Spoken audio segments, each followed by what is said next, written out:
Street culture was never our culture.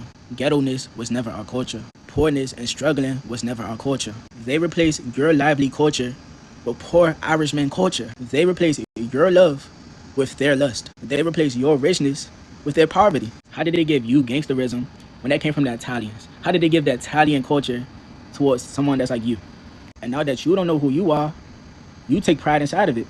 Just because you don't even know who you are. Now that you don't have a name, they could tell you anything. There should never be a fine line in being prideful of your powerful attributes and traits, because the only thing you're doing is following white European accursed traits. And there's not no disrespect to white people or white people with European lineage, but my peoples should have never had a cultural flip in white European culture that we take pride in. People are creating a terrible problem in our cities. They can't or won't hold a job, they flout the law constantly and neglect their children, they drink too much, and their moral standards would shame an alley cat. This was said in 1956 in Indianapolis.